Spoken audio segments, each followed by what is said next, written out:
আমাৰ যিটো যৌতুক এটা সংগ্ৰাম বিজেপি DPF আৰু AGP এই সংগ্ৰামৰ শেষত আজি আমাৰ NDA প্ৰাৰ্থীৰ দুজন 43 আৰু 44 গোৰাইছৰ আৰু তামোলপুৰৰ যি প্ৰাৰ্থী তেখেতসকলে আজি শেষ হাঁহি মাৰিলোঁ।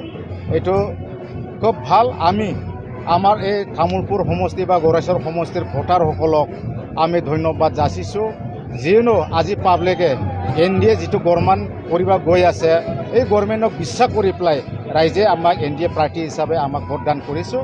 আৰু আমাৰ BPF দলৰ বিভিন্ন পদত থকা লিডাৰ বা আমাৰ ৱাৰ্কাৰ সকলক মই গৈবাৰী ব্লগৰ হৈ ধন্যবাদ যাচিছোঁ।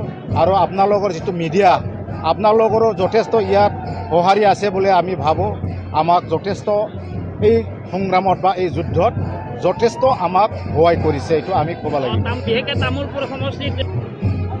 এইটোতো হয়, আমাৰ যোনবিলাক অপজিশ্যন তেখেতসকলেতো আমাক বিভিন্ন এক্সিট পোলে হওক বা তেখেতসকলক ৱাৰ্কাৰে হওক বহুত কথা কৈছিলে যেন আমি ইয়াত আমি কি বোলে 40,000ত বেছি আমি ভোট নাপায় বুলি তেখেতসকলে কৈ আছে। কিন্তু আজি ৰাইজে আমাক প্ৰমাণ কৰিলে ৰাইজে আমাক ভোট দি পেলাই প্ৰমাণ কৰিলে যথেষ্ট আমাৰ তামোলপুৰ সমষ্টিত মোটামুটি আমাৰ 30,000ৰ অধিক আমি ভোট পাবলৈ সক্ষম হ'ল। আৰু গোৰাইছৰত মোটামুটি 60,000 ব্যৱধানত আমি জিতিবলৈ সক্ষম হ'ল। এইটো আমি ৰাইজক আমি ধন্যবাদ দিব লাগিব, কাৰণ ৰাইজে আমাক সঁহাৰি কৰিছোঁ, ৰাইজে NDAক বিশ্বাস কৰিছে, ইয়াৰ কাৰণে ৰাইজে আমাক ভোট দিছে। আৰু সকলো আমি গোৰাইছৰ আৰু তামোলপুৰ সমষ্টিৰ ভোটাৰ বা ৰাইজসকলক আমি ধন্যবাদ দিছোঁ।